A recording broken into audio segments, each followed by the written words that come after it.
swim, all that stuff. Didn't really surf too much, and then I'd say my senior year when COVID hit, the heps down here in the harbor, I started working for their nephew, building the boat, getting rigged up, did salmon fishing. I crabbed up north, I squid seine down here, I fished in Alaska, and then, so a year ago, around the first week of June, I was squid seining on the backside of Santa Cruz. I was up for 2 days at that point, and it was time to head back down to LA, San Pedro. And it was about 2 in the morning, we pulled the net on, got all the skiff loaded up, everything loaded up. Everyone went to sleep because I was working on a crew with older guys, so I was always the kid who had to drive the boat at night because they needed their sleep. And I got down right below SBI, and I was over it. I was coming on 3 days with no sleep, and I was shot. I could barely hold my eyes open. I was surprised I even got downstairs to go tell someone I needed to go to sleep. And that was at 2. I got to bed at 2, and an hour later, slept walk, woke up in the water, and just my boxers, and the boat's pulling away. At that point, we're 15 miles offshore, pitch black, and with those boats, I mean, I was on a 58-foot seiner, and the exhaust and everything from the generator and engine room was coming right out the back of the house, right where that guy's driving. And we don't drive with lights, we don't drive with anything, we just use a computer, so that guy's looking forward the whole time. So there's no yelling, there's no screaming, you're helpless. There's no, right away when that happens, being on that boat, you know they're not turning around. All those guys are tired too, they're gonna sleep. And so I sat there, dwelled on it for about 5 minutes. I was like, fuck am I gonna do, dude? Like, you don't know what to do until you finally sit there and realize you can float, but if you sit there and float, you're gonna be hopeless. That current, everything's gonna take you wherever the fuck it wants to take you, in, out. So I sat there, figured out the current was going uphill. I figured out the swell was running on shore. So I was sitting there, taking waves, and I finally turned around and took a wave to the face and realized I was going in.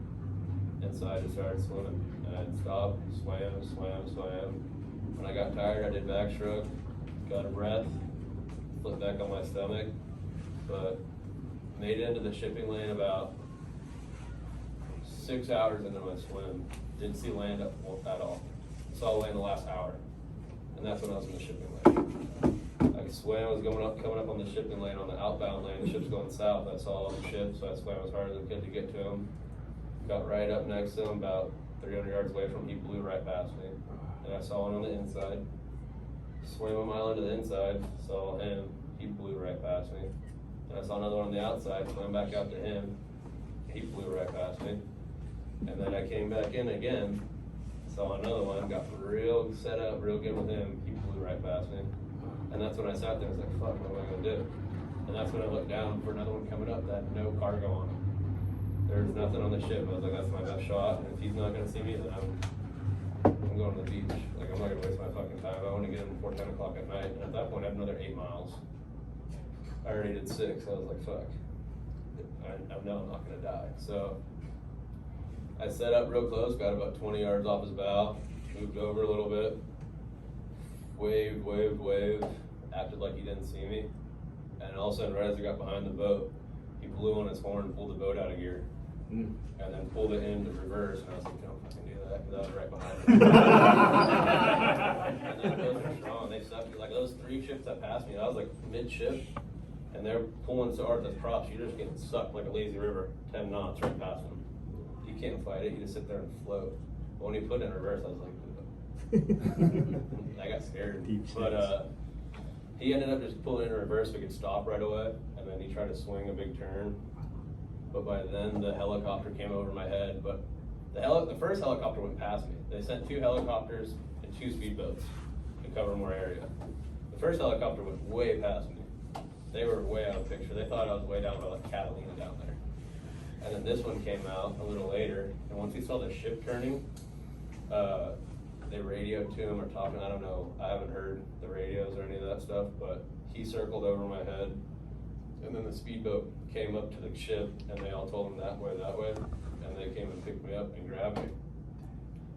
And I got picked up, I got taken to Wainimi, got put in an ambulance, got taken to the hospital, which was a waste of time because they didn't give me an IV or anything. So once I went in there, they said I couldn't get an IV because I wasn't dehydrated enough. So I split, left, went home, got a night of sleep, then made her get went back to work the next day.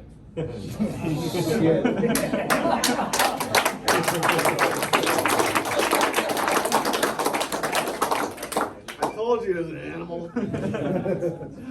Wear a leash when you're sleeping now, right? You can't. When people sleepwalk, I did it, my mom did it. We had special latches at my house. Like I can go unlock the latch, go over, grab the key, unlock the door, put the key back, unlock my screen, and make it out. They've tried everything. That's why when I went back to work, there was very little amount of sleep for me. I was driving in, driving out, pumping the fish out in the harbor, doing everything.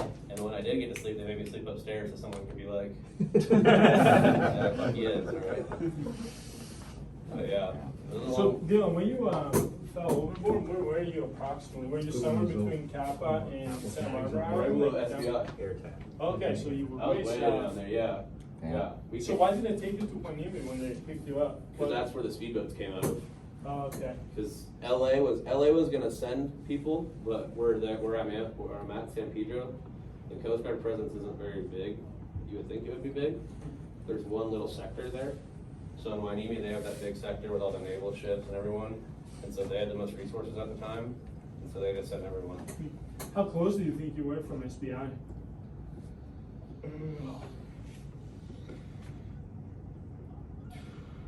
8-9 miles probably. Okay. Had you seen, like, if it had been during the day, would you have swam to SBI? If I saw it, yeah. Because I know there's divers, and I know there's fishermen, sport boats, because everyone goes there. Yeah. I would have went there because I know I would have seen it, but Yeah. How'd you figure out where the current was going? just sat because I knew which way the boat was going. But current, when you're swimming like that, sometimes you'll get spun around. Because I keep my head down, I was just going. And the current will pull you, and all of a sudden your strokes will change up a little bit. And you'll go harder on one side, and you'll start doing a turn or something like that. And so I figured out where the boat was going because we had like one little anchor light like that. And so I figured out, well, they're fucking going south, but we were on a weird course because we were going to check another island for fish. They were going to go check Kalenic for fish. Oh shit. And so I didn't know exactly, like, we were headed like out a little bit, because coming from the angle where we were at, we had to come like in a little bit and out, because we wanted to check a few high spots and see if they had anything. Were you guys by Osborne or were we at? Yeah. We went and checked the Osborne, we went and checked the kidney banks, Yeah. checked all those spots, there wasn't shit. Yeah. Well, they went and checked them, I wasn't there. So did your boat retrace its, No, look at so its chart plotter, just come my back crew along the figured line? out, I fell over at 3, my crew figured out at 11 o'clock when they went to come wake me up for breakfast. Oh my god. Oh fuck, he's not here. They're like, And it was kind of like, what time do you figure you dumped overboard? they figured 3. 3? It's an hour into me sleeping, yeah. Did anybody hear the recording? No. Who heard the recording? You hear? Nobody else heard the recording? Super gnarly. From the captain? Oh my god, you guys gotta look That that guy's my up. best friend. Like, he thought we were joking. 'Cause Yeah. me and my 2 best friends were on that boat. It goes like He's all- this. It goes. Have you heard it? Yeah. Yeah. It goes, Coast Guard. We have a weird situation here. We have a crew member that's missing, and I don't know where he went. He's not on the boat. This is where we were. This is where we are. That's how it went. Yeah, he's dramatic. But, Yeah.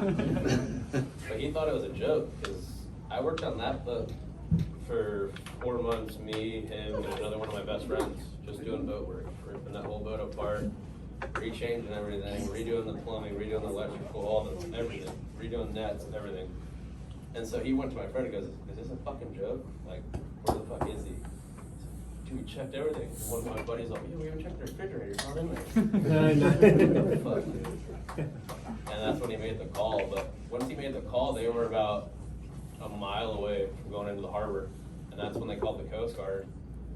And following Coast Guard rules, when you're that close to the harbor and something like that happens, that boat can't turn around and come look for me. Oh, yeah. No matter how bad they want to turn around and come look, you never know. Like, I just got done. I was just out in Wyoming at a welding school, and I just finished up, and I was dealing with the investigation and everything that for a year. Wow. Thinking they killed me, thinking they Right. did this, thinking they did that. You got to rule out everything, and they look into everything. And they look at every guy on that boat and accuse everyone, and they dig deep into them. So I just got done with all that, which is good.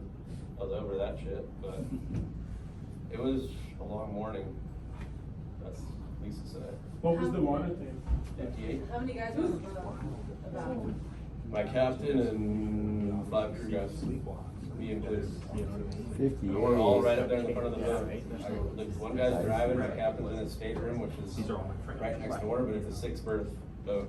There's 3 bunks one side and 3 bunks the other side. 2 guys on the side, 2 guys right here, and I was right here, and none of them hurt. They were all out. We were all tired. I mean, fuck, I was Boat's soft. Did any of these guys know if you had an issue like sleepwalking? Yeah. But we never would have thought it got to that point. Yeah. Put a fucking bell on you or something. Yeah. Well, that's the thing. Everyone's like, we gotta do this, we gotta do that. And I was like, yeah, but the smartest thing to do would have been like a, what's it called? life vest. EPIRB. One of those little things you can clip to the necklace, like you track your bone and shit with. Those little fucking AirTag. Because, like I said, when you like, we tried a leash and sleeping shit, but I'd wake up in the middle of the night and just go and rip it off. What the fuck? What's he doing? You have to get one of those GPS watchers. Straight jacket and a leash. You Gotta get a choice, bro. Yeah. So What about retrospect? What's your thoughts, other than the AirTag, what other thoughts do you, did you, like, on what? just, you know, mentally thinking about that whole Actually, that was scenario with probably other the hardest people? thing I'll ever go through in life. Like I told my mom, my dad, there is about 2 hours into the swim, you're scared shitless. You're scared like you're gonna die. Not seeing land, being helpless. Like, I knew I could swim, but comes a certain point where you gotta sit there and think, like, if this is the way you're gonna go, this is the way you're gonna go. And I became comfortable, not comfortable, but like, accepted the fact that I could die and stopped worrying about it. That's like the other thing with sharks and shit like that, that's all around you. You're thinking about it the first hour or two, and then at that point, you just gotta accept the fact that, hey, if this is gonna happen, it's gonna fucking happen, and you're not gonna do anything about it. It might suck to think about, yeah, but I'd rather not fight it the whole time while I'm swimming. I'd rather just focus on my swim. One thing the Coast Guard said, because we did a thing with them about, you know, island rescues and stuff like that, and they said that the best thing that you can have is one of those small little mirrors, the little hole in it. They said whether it's day or night or whatever, they said that they'll pick that up so quick compared to, because you're just a speck, and you could have all kinds of other stuff, but when you actually flashlight at them, they said even at night, they said you put your flashlight against the mirror, or put a, you know, if you have a Bic lighter or something like that. They said that's one thing, especially if they're using the infrared. They said it just lights them up. Yeah, I wish I would have been ready. I was just in my Yeah. boxers. Hey, They didn't go at night. Wait, did you keep the boxers? Yeah, I have them. Burn 'em. Lucky, those are the lucky ones. Inflatable boxes. Yeah, my blankets, all Frame that them stuff. shit. Have you ever heard of a book called Dolphin Born? You should look that book up. I had a few people reach out to me, like the guy who did The Irishman, and her friend, or what's her name's friend? I forgot, but one of the guys in The Irishman who wrote Movie? The Irishman. The movie? And, yeah. Movie Irishman. And then some other girl who Miller somehow knew, which I have no fucking clue how he knew anyone who knew that person. Well, But that's you, Henry. maybe, yeah. They wanted to do a movie, but at that point they wanted to buy rights and all that stuff, and they weren't offering enough. Yeah, I remember Miller talking about that. Yeah. And it was gonna take LA. it was gonna take up LA 2 or 3 years connections. of my life, because I wasn't gonna let someone take my story Alright. and then go make some bullshit movie about it. Okay. And so I told him no, like I'm good, I'm done. I Yeah. did a few things. I had a short story by a guy who works with Navy SEALs. He wrote a short story on me, and then I Yeah. talked to a BUD/S class on Zoom, which is pretty cool. But Otherwise, you didn't get much news coverage or nothing. KTLA did something on you, and you didn't make CNN. Like 2 weeks before. good. Yeah. Is the short story available? Can you? Yeah, you buy go. I some? can figure it out. Yeah, I can. The other guy did that peed off the boat and fell in. He made the He news. liked the attention. They're Yeah. gonna go fund me and all this shit. I know. Who did you want to play you in the movie? Wait, no. Wait, who's the guys at the old drunk dive club? Where's Jeremy? Is Jeremy not here? Who are their, wait, Mark might know. Who are those Del guys? Pacificos? Yeah. Don't one of them have like a contingency just in case I they have don't too much to know. drink? Yeah. They have like too much to drink? Yeah. And then there's a contingency plan just in case. Yeah. I wonder what it was. Nick was telling me about it.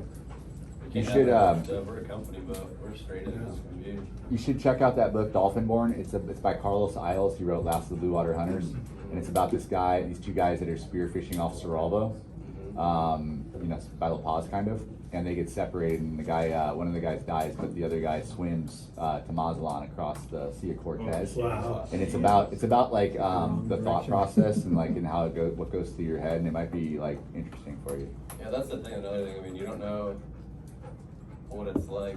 I mean, you guys dive, you guys do all that stuff. I imagine you guys are by friends or by your boat and stuff, but when you're out there by yourself, pitch black at night, knowing you're 15 miles offshore, you get so lonely and so much shit run through your head. And the main thing is you can't let those thoughts keep going through your head, or else you're gonna sit there and you're gonna overthink every last move you do. Am I going there? Like, I didn't see land for 6 hours. And there were a few times I popped up and I'm like, fuck, am I going the right way? Like, I know I've been swimming for hours. Like, the sun should be coming up by 6. Fuck. But you just stick with your gut, keep going. And you gotta think about, I mean, I'm not a dad, but I got my family. A dad, a mom, like, how bad do you wanna go see your family? How bad do you wanna go see your kids, your friends? I was young. I had such a long life to live out. Yep. There's so much shit to put into play, like, how much you wanna give it. That's also how much you have in your tank. Mm-hmm. I knew I could swim. I played water polo with his son for 4 years, surfed, did all that, swam, fished. I knew I had a lot in my tank, but not that much. It really pushes your limit, opens up a different side that you'll never know until it's life or death. Once it comes life or death, then you'll realize how much you have to give. Because by the end of that swim, when I got into Wainimi, they went to go put the heart monitor around me. They opened up my arms. They were like, "Oh fuck, put them back down," because all the skin came off my armpits. They were raw, and once they opened it up the cuts, and I just started pouring blood. Skin slip. Yeah. It was just from non-stop. Yeah. And you don't feel it. You don't think about it. I mean, I felt it during the end, that's for sure. When I stopped swimming, when I was sitting there in the lanes, and you stop swimming, and you get to sit there, that's when you really feel it. But not till I got on the way and we went to go do that, I didn't know that it was that bad. What about the cold? I mean, 58-degree water in your boxers for so many hours. That's incredible. You got hypothermia. Don't stop moving, keep your blood flow. I didn't stop once. Till I got to the lanes, when I sat there and opened up for the ships. Other than that, I was in and I was back and forth. I never stopped, because once you stop, that's when especially with being tired after that, your body's gonna shut down and want to break. You're gonna sit there and then you're gonna get really cold. What's the longest you've ever swam before? And then your toes. Water polo practice or swim practice. How many laps do you swim for practice? The hard practice was 4,500 yards, which isn't horrible. Yeah. It's bad. You get to stand, you can take breaks along the wall, get water. It's pretty minor compared to that. Would have been nice to have some water. I was pretty thirsty. And I didn't want to drink the salt. I was thinking about it, but I was like, fuck. It's gonna fuck me up way more. So when did you figure out, okay, I'm gonna survive this? When you saw When land? that shit Or when blew you- the horn. When he blew the horn, that's when I knew it's fucking over. Okay.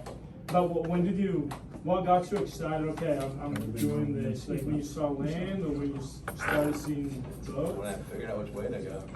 Okay. What did it feel like to get back, like to feel hard ground again after all that time? Well, funny story, because when I was tying up with the Coast Guard, I don't know if they were new or whatever. They pulled in, it was really windy, and the person on the bow couldn't tie the boat up, and so they gave me the line to tie it up. So I tied it up and wrapped it up, and then the guy at the Coast Guard station got all pissed off at him, but it was a relief. It was a relief to get back on land. He was embarrassed. It was a relief. I mean, I was glad. I mean, I felt more bad for my parents because, so when I fell over at like 11, when they figured I was off the boat, my best friends and everyone I grew up here and up and down the coast fishing with, all got the call from my captain who's friends with all of them that, hey, Dylan's gone. He's gone. We don't know where he is. He's been gone for hours. And that got around to the call around like 20 boats up there, and they all went into the same harbor and all tied their boats up. And it all came together and thought I was dead, were praying, and it was tough for them, but I felt bad for my parents. My mom's already lost 2 brothers at a young age, and she's at my little brother's graduation at La Colina, and she gets the call from Guys like my second dad who I grew up with down here, Jeff Ebb. Yeah, Dylan's gone. We don't know where he is. And my mom's kind of gnarly, you know. My mom's, she's southern, kind of gnarly. Where the fuck is he, Jeff? Is he dead or alive? Tell me, motherfucker. I don't know. And they got up in the middle of graduation and left. And that was the worst thing I felt about the whole swim. I didn't feel bad about me falling over or anyone else. It was just what I put on my parents. Like, I could have killed my mom at that call. She cares about me so much after dealing with her two brothers and everything to lose a son. She was torn up. She wouldn't want me to go back to work at all. She never wanted me to go back on a boat, but I had to go back the next day because I got the call. And there was fish around too, so I had to make money. But even like now, I'm just going back. I went out to school in Wyoming. She thought I was going to go do welding and all that stuff, and I came back and I'm already back on the boat. She ain't stoked, but she ain't going to keep me off them. So. How soon were you able to tell your parents that you were alive? Like when you got on the speedboat or back till shore? Do you remember? Never talked to them until they got the call that I was going to the hospital in Oxnard. They took me in through the back, through the emergency area, put me in a room, came in, checked my vitals, did all that stuff, and I asked for an IV, and they checked my fluids, and they're like, you're fine. That's when I took all the shit off me and walked out and saw my parents in the waiting room, and I was like, let's go. And that's when I saw my parents first time. What's up? How long were you in the water? Like, what time did you go in and what time were you resting? 8.5 hours. Wow. 8.5 hours was when I fell off at 3, and I got picked up at 11:50 or something like that. 11:50, 11:56. What was that sunrise like? What was going through your head? Well, that's when so when I saw that first boat, the southbound lane, I saw him, and it was foggy, and it was kind of, you could tell the sun was wanting to come up. Gray light. And then I came into the inner lane to go get that ship, and he flew right past me. Once I was swimming back over the other side, I got tired and flipped on my back, and that's when I looked back and I was like, it's coming up, here it comes. And that's when I was like, fuck, well, I'm gonna give it a shot for another hour or two, these guys. Because at that point I was tore up, I was tired. Yeah. I wanted to give it the best shot in that shipping lane, to just hop on a boat and be done. I was over it. And then once that fourth ship saw me right there, that's when it was clear. And that's when I saw land and knew where I was. And I knew right then and there, I was like, well, if I have to, I knew I could do it. I mean, I already did 6 miles in, and back and forth 3 times, that's 9 miles. So, another 8 would have sucked, but I wasn't gonna sit there and be helpless. I was gonna get it done one way or another. You ever talk to that captain? My captain? No, the one that blew the horn. No, he was an Indian dude. All my buddies were sent by the radio upstairs, and he came over in his Indian voice, and they all started laughing. They didn't take it seriously. You think I found him? And they're like, no. This is customer service. Too soon, too soon. I haven't talked to him. I still stay in touch. I talk to my other captain, the one who was on the boat. He's one of my best friends. I talk to him every week. He still calls me, want me to come back, but my mom would kill me. I don't know if I'd be able to go back home. But yeah, it all worked out. There's no oil leaks on that space, right? I didn't get lucky like Scotty. So can you draw us on the map, like, where you fell over? Well, unfortunately, This that is too far north. Fucking yeah. draw it, dude. That's like Yeah. fucking work hard here, right? I can show you on my phone. I'll pull it up. You were between SBI and Nick, huh? Like kind of in that zone, kind of a little bit southeast. Yeah, a little bit more south, like. So I was like right in here, like right. So this is the edge of Catalina. This is SBI. I was like right down in here. Okay. So What we got to know that shit? right down there. Go redraw it, Ian. What? Go redraw. I want to see it. That's Go redraw. I want to see where you were. I was like right I down. see it, then draw it for us. I'm not gonna draw it. Just let it go. Wait, you're not. Come on, Ralph. Get up there. Absolutely not. I'm not. Redo. Ralph, draw it up, buddy. Get up there. Refresh. Where'd you go when you got the hospital? Did you go get a dinner? Get a sandwich or what? I had to go over to the news interview that day. Weren't you hungry? Yeah, but my parents don't want to stop. No, we didn't.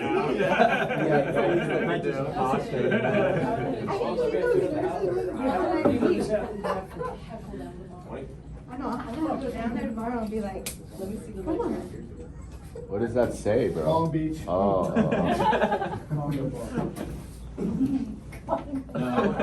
Rock life. In Ventura, that was our local bar. We have a place called the Billgard Pub down there. And I went there and I was there for a week in Ventura doing boat work and fishing out of there. And I got all the free drinks and anything I wanted. What do you think? Alright. There you go. I like a quick coastal change. I know that That's very spot. nice. That was smooth. Okay, so you fell off here and then you just swam like straight. No, I was going, the current was going up, so I was going, current was pulling me up, and I just figured out I was going. Out towards Point Doom. Cause I was picked up like around like 5, 6 miles below. You guys know the big city in Malibu? Like 5 or 6 miles below there. Yeah. You mean new event? Yeah. Man, 58 degree water. Can't tell anyone where It's cold, it woke me up. What month was it? June. Just you're in your cot. When you woke up, did you know what, like, Too soon. you know, I slept walk? I figured. I mean, I hope. I mean, I didn't think I just walked off the boat. I knew I slept well. Cause I just Did you woke like up. say anything to yourself when you hit the water? Just like a fuck or anything like that? No, I lost my breath. I was in my warm bunk with the heat blasted. We were all freezing. We just worked all night, getting dumped on, hauling a net in for hours on hours on hours. And we all took our rain gear off. Everyone got in the shower, and when we all hopped in our bunks, had the heat blasting. But once I dropped in the water, it just took my breath out. Like I couldn't breathe for like 30 seconds. It was so fucking cold. I don't know.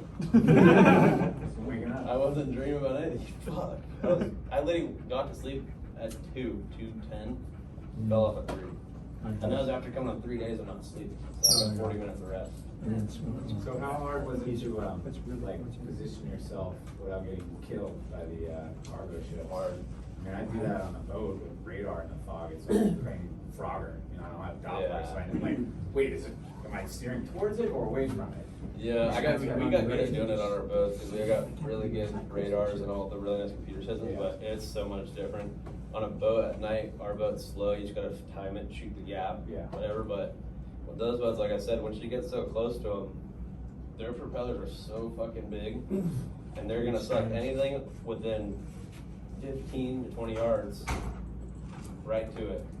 And I figured that out the hard way the first time, when I was way too fucking close. Oh, is that like one of the scariest parts of the Well, whole that was thing? when it sucked me back, and I got within like I was looking up, like, if I was here at this wall, I was looking up at the ship at that wall, like right by the stern of the boat. I was looking up like, holy fuck. How tall. And then what it do is, Oh, fuck, they're like, to the actual top of the house, 20 or 30, when you're that down there in the water. so what's it do? It sucks you in towards the boat Yeah, and then spits you out, or which yeah. way the prop's going? Because the prop's sucking towards, it's sucking going this way, so it's sucking all the water in front of the boat to propel them forward, you know? Forward, okay. Yeah, the one guy put it in reverse, that's when I was like, like I'm saying, stop doing that, dude. Like, they suck so much water. do that. The props are huge.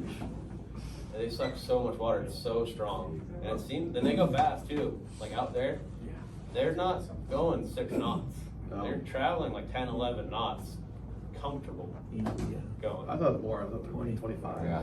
Yeah, they're like 10 or 11. I mean, if they really need to get somewhere, they could probably burn fuel. But nowadays, the fuel at 637, 6.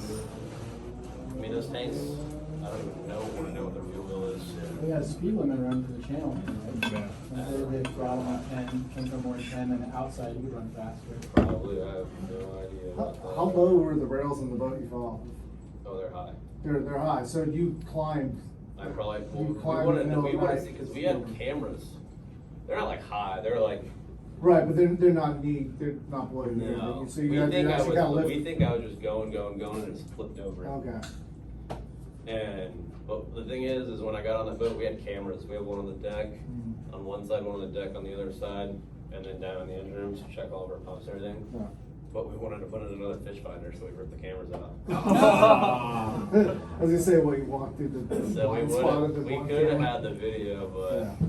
That was But your. you- yeah, we it's wanted about to getting see it more installed fish. there. We wanted to see more fish. Right, if they would have had the video, Did you they have wouldn't any have kind of figured out. system like counting strokes or switching positions? Or was it Just when I got tired. I always had shoulder issues from playing water polo and swimming, but it was just when I got tired. When I got tired, I'd go on my back and do backstroke. And then if I went back to freestyle and got really, really tired, I'd just do breaststroke with my head up. There was no system, there's no nothing, it's just off the top of your head. What am I gonna do now? What am I, like, the best way to get a breath? Because doing freestyle, I was doing like 6 strokes, taking a breath, 6 strokes, taking a breath. And that was getting real tiring. And also wasn't as helpful too, because I wanna figure out, I wish I would've done it where I would've done 2 strokes in a breath to keep my head up. Because then you kind of have a better sense of where you're going if you're not turning or not. When your head's down that long, you can start going which different ways. So, but it worked out. What were the sea conditions? It was like a little 2-foot chop, and at one point in the morning it started blowing like 15, 20, and that's when I was like, oh, really? Like, in the beginning when I fell off, it was nice. It might have been like a little breeze, but like once it came to like 15 or 20, I was like, fuck, this kind of sucks. Like, cause you're taking up to go get water, it's like a wave. You start choking on seawater, you're like, fuck. So that slowed me down a lot. That slowed me down to the point where I was just kind of just doing freestyle with my head up, just keep my chin up, and just trying to not to get any more salt water in my mouth. Cause I took a few big gulps, and it fucked me up. Did any sea life come by? Any sea lions? Or I just stopped dolphins? one time with whales feeding in front of me, on anchovies, and I saw them jump, and I was like, Really? I'm just gonna stop here. But it was only like 15 minutes. That was like my longest break where I had to stop. And I let them pass by. I saw them dive. They made their jumps, killed the fish, whacked their tails, killed them, ate them. And then I saw them do their dives and kept going uphill. Wow. And they got out of there. And that's when I kind of was like, okay, I think I can keep going. But that was the only time I ever stopped. Never had any seal encounters, never had dolphins. Is it bioluminescence or no? No. Just pitch black. The moon. What's that? The moon. Oh, well. A little bit of light. Do you see any glow from land or anything? On the ride, nothing. Really? There was a marine layer that morning. Thick one. You couldn't see anything. Like, it took a while. The sun, like, the point where I could see land, the sun popped up and I could see land at like 7:30. That's how long it took to break through damn near. And that's my estimate because I saw it. You could see when it's trying to come up, like the gray light, like you said, you could see when it tries to come up. And at least took another hour and a half to 2 hours before I could actually see the sun itself. Do you have any like advice for anyone else in a similar situation? Like how did, because it seems like you kind of went from 0 to piecing it all together, like the swell direction and kind of your original course-ish. And how did you Stay calm.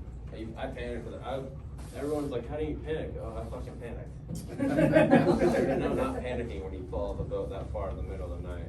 You're not gonna hop in the water and be like, all right, let's get to it. Like, no. I panicked. I was like, sat there and contemplated, like, really, dude? Why'd you do this to yourself? Like, fuck, all this shit. And then, That doesn't sound like panicking. well, I can't scream or yell. Really? Really, Dylan? Come on, man. Fuck, I just was like kicking myself almost, like. But no, I'd say stay calm.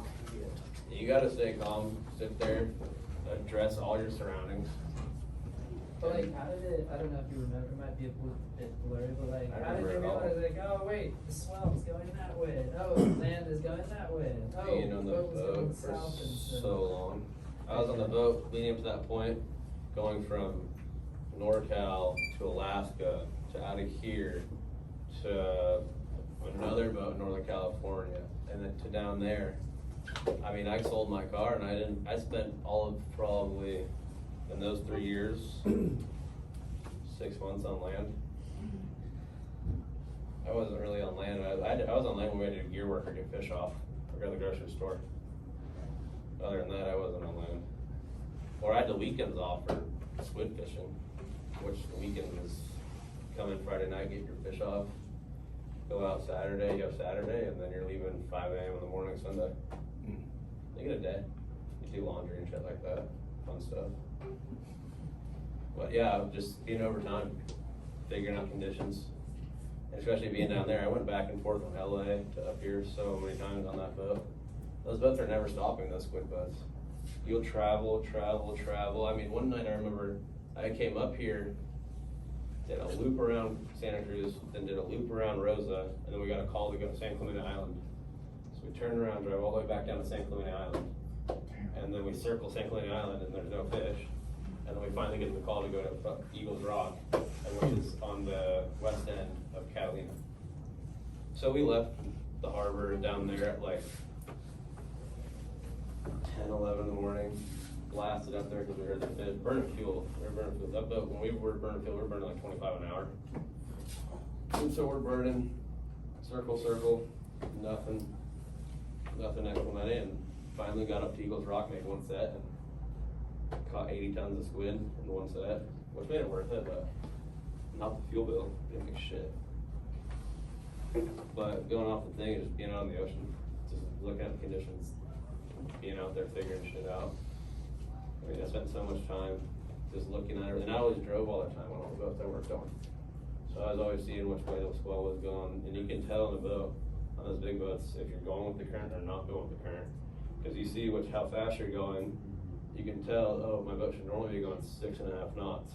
Why am I at the same RPM and only going 6? Either there's something in my wheel or I'm going against the current. And so I just took time, figuring out conditions, getting comfortable. So that definitely helped. That was the main thing that made me realize which way I was going and how to figure it out and all that stuff, so, yeah. You think not sleeping helped you or hurt you? Like, if you That's had what made me do it. Yeah. I went to the doc. I did a sleep test after that, and so when you sleepwalk, it's normally happens right before you get into like a deep sleep, like you're on the verge of a deep sleep. But I went and did a sleep test out in Galena, where I slept in this place where I had a bunch of shit plugged into my head, and they were like, I don't know why you did it. It normally, like your sleep's fine. Like, I don't see one reason why you should sleepwalk. And then we put into all the effects and everything, and every time I either have done it at the house or whenever, it's always been from exhaustion. And that's the main thing that got me. That's the only thing I could think of. 'Cause that was my first time doing it on the boat. And that was coming on 3 days of damn near no sleeping. And it was always been at the house, exhaustion, being out too late partying, or coming home from water polo, doing 3 practices a day, burnt the fuck out. And that's the only time I've ever done it. If you had slept more before it happened, you would have not been able to just kind of zone in on swimming. I mean, I would like to say yeah, but at the same time, I don't know. Shit happens. Don't want to read it. No, but I got close when I went out there, like 2 months later to what's happened. I was sleepwalking on the back deck and they're like, fuck. Again? They handcuffed you. Well, no, because they kept me up for 2 days again, because I was, like I said, I was with a bunch of old dudes. And my captain, who's young, and my captain's like, hey, listen, you gotta drive, because I gotta stay up at night to check the fish and everything. I was like, okay, I get that. And then all the older dudes were like, dude, it's your time, sonny, you gotta do it. I was like, what about you guys, dude? Not my job. But then yet again, my captain stays up all night, does this, does that, but then I'm the one doing all the anchor, turning everything on, turning everything off, making sure we have cold water running in the engine room. So I get like 15 minutes here and there. And it almost happened again, and they were like, fuck. And that's when the older dudes were like, okay, maybe we should drive a little bit. Well, you didn't think that the first time, you jackass?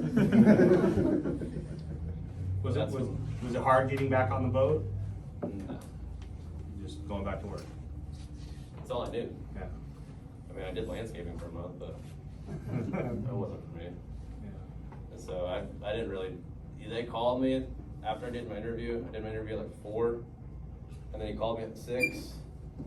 And he was like, hey, there's more fish, a lot more fish at Catalina. Do you want to go? I get it if you don't. And I was like, all right, I'm coming. I'll see you tomorrow morning. Wow. And so they drove the boat up, met me in Ventura. That was Saturday, so we had our Saturday off. And then we left out at 5 in the morning the next day. And you just can't really think about it. I mean, obviously my mom and my family, they were all like, fuck, really, why? But I didn't think about it. I just knew it was my job. You know, I enjoyed what I did. And I mean, that's like if you get hurt. I have buddies who have had major injuries doing what they do, and they go right back to doing what they do. It's when you find a love for something, I mean, it's kind of hard to let go. Like, I enjoy being out there, and I enjoy being on land. That's where I feel the most relaxed, like, at myself out there. It's nice. I get to work, catch fish, make money, be around people I like. So it wasn't really a question. I mean, at first I was like, fuck, this kind of sucked, but once I got home and went home, I had to be around my parents for a little bit. The cuts under your arm, when you said you left them, was that just like Chafing. from chafing, just bad chafing? So the next day, I mean, when you went back to work, how was that deal? It just, Oh, it fucking hurt. yeah. I had to put like aloe and like Yeah. Vaseline, Mhm. and then put pads over it, because I was hauling the net, the squid nets, and they're 250 fathoms long and 35 fathoms deep. No. And so I'm doing the net, so I'm sitting here going like this, so it's all right here. So before every set, I'd be in there with Vaseline going like this, fucking putting like a fucking globs, No. and put my pads over it so it didn't chafe anymore. But it lasted for about Yeah, because being out there and being damp all the time, that stuff doesn't heal quickly at all. So, I mean, I was pretty good about it. We always, with the companies we work for, those big companies down in LA and Ventura for squid and stuff, they take care of you. Yeah. Whatever we need, whatever we want. We have a rip in our jacket, put on the company card. Right. Put this in the company card, put that. So we all had 3 or 4 pairs, extra pairs of rain gear. So we do a set, get drenched, and say we're gonna let another one off. We let the other one off, and by the time we let the net off and the skiff gets back around, the one dude's already changed, and then he gets changed, and he gets changed. By the time the net starts coming in, we're all new slicks. we're all fitted up again. So you figure out ways to go around it, but it did stop me from almost wanting to cry every set. I mean, fuck, I was in so much pain, I had to fucking stop. I had to tell them to stop rolling the block a couple of times. Like, I stop rolling the net. And there's a couple of times where I asked them to stop, but you can't stop sometimes, because you need that net to come even. And they're just gonna stop and they will go faster, jam it right down your mouth. And you gotta keep up, or else you get fired. Dylan, do you think that your initial desire to get back to work and get on with everything was like maybe you were still in a little bit of shock from the event? Which is weird, because I never had trauma from it. I never got, had dreams, woke up in the middle of the night, was like, fuck, I mean, I had more shock, going down there, and the part that I didn't like going down there, and everyone was always crowding around me and talking about it, bringing it up. That's the part where I was didn't want to make me go back. I didn't want to be around everyone asking about the story, everyone repeating my story. Kind of like now? Yeah, well, thanks for telling us. No, that's fine, but people who come up around me, I came back and I had met a few guys who didn't know me before I was here, and who ran up to me oh, you're Dylan? I was like, yeah. You fell off the boat. Yeah. Did you tell me? I was like, did I go back to work? I was sitting at the market drinking a beer. I was like, dude, I don't want to rerun after rerun after rerun. That's what fucking pisses me off. When people come up and that's all they want to talk about. But other than that, there was definitely a shock it was hard going to sleep that first night. And then I got a good night of sleep, woke up the next morning, ate with my family, talked to him about it. And like I said, he called me and said there was fish. And at that point, that squid seining, the boat that I was on, if we wrapped 100 ton in one night, each member of the crew's making $6 grand one night. So once he told me there was fish, I was like, as a young kid, I was like, kind of blocked it out, which probably wasn't a good idea. Well, you gotta get paid for that swim, bro. Yeah. Hazard pay. Hazard pay. No, they wanted, I could have, there was a bunch of people who came up to me and they wanted me to sue, which I could have. But that guy and those guys on my boat and the guy who took care of the company, they were such good people. And it wasn't their fucking fault. It wasn't their fault. And I was happy where I was. I was getting paid the best I ever made with those guys. We were having a great time. It was the best money I've ever made ever. So I didn't want to ruin that or burn any bridges. So I'm still alive back at that company and other companies. And if I would have sued, I just would have been like a big fuck you to them. Like, yeah, they kept me up, but that was my job, and I was a young kid, and they wanted to work me, but I'm not gonna go burn a bridge to try to make however much money I can make. I mean, it's like, what if someday something happens here, like I get fired or something like that, I can literally call him and right back down and be open arms. So I was gonna ask you, what would be the appropriate tip size to roll up next to the skiff and see if we could get some live squid, but it's gotta be like some secret handshake or something. How do we get some squid? You can, if you go up to those boats and you just ask them for a bucket, I'm gonna give you a bucket. Yeah. You catch them at night, and you guys are trying to make squid or something like that, you normally, if it's like, it's gotta be like an hour or two in a sundown. But instead, if you don't wanna make squid or something like that, I know a bunch of the guys who, there was a few people who came up to us and give us $100, $200, we give them 2 or 3 buckets, which is a shit ton for them. They're like, what am I gonna do with this? So the time to do it is like after you put the net away and like. We'll make, I started fishing one night at 9, made the first set, and we didn't pull our last set up until 6:30 when the sun was coming up. So they'll go all night. Got it. If you see the lights, You just gotta say if you see the lights too, you can, and we've seen some guys on sport boats, cause our light boats, we draw all the squid up. We've seen guys on sport boats come out with fucking little scoop nets coming out. What the fuck are you guys doing? Just get away, better just ask you, right? And they'll just come by, scoop it, and then you see them just pedal the metal. Pirates. Gone. Which doesn't matter, cause I mean, sometimes those guys will have 30 to 40 ton under their boat. Right. And if they don't do anything with noise, squid, the noise doesn't affect them.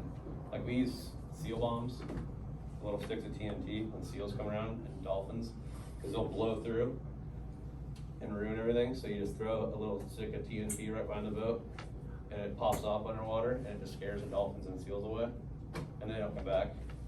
Maybe they need a Dylan bomb, just put one of those on. But yeah, I don't know. You can get it wherever. These guys are normally pretty cool out there. Yeah. Just don't wake them up. Then they'll throw a stick on your boat. Put it in the squid bucket. Yeah, two squid chum. Did you experience an adrenaline dump? Like after the hospital, like where you just crashed physically? That night, yeah. Right after my, because like I said, my mom didn't let me get food on the way home. She had stock. She told me we had food at home. So I got home, took a shower, got changed, and she made me a sandwich. I was like, what? Alright. And then I did my interview for about an hour.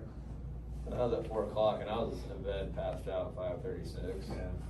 Didn't get up till the next morning at 8 or 9. Yeah. Like, I was out. There was no waking me up. No sleepwalking. Yeah, thank God. That would suck. But yeah, that was a long night of sleep, which I was glad I got. So now when you're out there, the only safety precaution you're taking is like, you sleep somewhere special and they watch you? Or tying a Garmin messenger to yourself, or what? No, with my buddy who I fished with him since I've been 18. We were talking about it, and he doesn't think of it too much. I don't think of it too much. I mean, we anchor up now at night. That's the thing with those squid boats. They're all night boats. So I mean, I was all day too, working all day, and then I was all night too. I mean, out here, we're just all day, and then we're gonna go anchor up. So basically, when you're asleep, you're at anchor, so. Yeah, you so if walk I up jump there, off- Oh, well, fuck, goddamn, I'm down. I'll climb right on the boat. Who cares? I mean, he might care. I mean, it might be wake him up and scare the shit out of him, but it's not like it's not scaring the shit out of me when I hit the water. So, but yeah, I mean, there's, like I said, there's really not much you can do. I've tried sleep pads, like alarms. I had a pad that I slept on, and I had an alarm stuck on my bunk. And so if my back came off it and I felt the weight, the alarm would go off. But it's gotta be like really, really loud. Because when I sleepwalk, I don't hear shit. But I'm luckily one of those easy ones, like where you could go shake me and wake me up. I know a few of my buddies who will like start flailing or punching or slapping. Like step brothers. Yeah. Like really aggressive, like you scare the shit out of them. My one buddy did it on the boat, and my captain went and shook him, and he fucking slapped him. In the middle of the night. But luckily, I'm one where you just shake, wake up, and go, hey, go back to bed. I'll be like, all right. Super nonchalant, like I don't even know what's happening, but yeah, no safety precautions now. Just Has it made you more comfortable in general? With out the there, water? or diving or any of With that? the water, yeah. Like, yeah. With the water, yeah. Now out there, I've already had like 4 or 5 of the guys in the harbor walk up to me and go, hey, if there's a trap, you could go get it? Like, yeah, but it ain't gotta be free. And, oh no, we'll pay. I don't care. I mean, sharks are around. It's inevitable. They're always around. You just gotta tone it out. I mean, I haven't came face to face with one like you talked about, but I'm sure that day will come. Well, and the makeups. I don't even think about those things. Well, I came from Florida, where you can be in knee-deep water and a bull shark will come rip your leg off. This is like a fucking vacation. Yeah. Every time I go back, every summer, there's always an attack. And it's always in knee-deep water where you're just standing there and a bull shark will come, literally one bite and your knee will be gone. So, I don't know, I feel like you gotta be, like either freak out or draw blood or really piss the shark off, like freak out, like he feels electricity coming off your body, you're splashing around, or draw blood to really get his attention. But, like those bull sharks, they don't give a fuck. They'll just sniff you and go, boom. It's a free meal for them. Yeah, but it definitely made me more comfortable. I don't think about it as much anymore I go out in the water. I mean, I had to jump off that boat 3 or 4 times on that boat I fell off of. One time at San Roque Island, one time at Catalina, and then 2 times in the channel. And just in the middle of the channel, we ran over buoys and got a bunch of rope in the wheel. And then one time we ran over a piece of net that some fisherman threw off his boat in the middle of the channel. And no one on our boat could swim. It's like, And so they were like, all right, here you go. So I was doing that pretty normal. You know he can swim. And then other boats from the harbor too down there, when they didn't want to He's hire certified. they He just can't give me deny $100 now. and give me a hookah hose and a mask and give them. And I go cut stuff off or clean their prop, clean their rudder. So pretty used to it, pretty normal. I went in today under the boat. I shrunk it today in the harbor, getting under the boat. I was under there for 4 hours. Yeah. That's it. You're a salty motherfucker, you know that?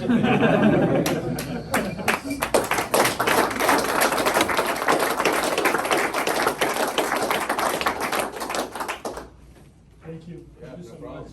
No problem.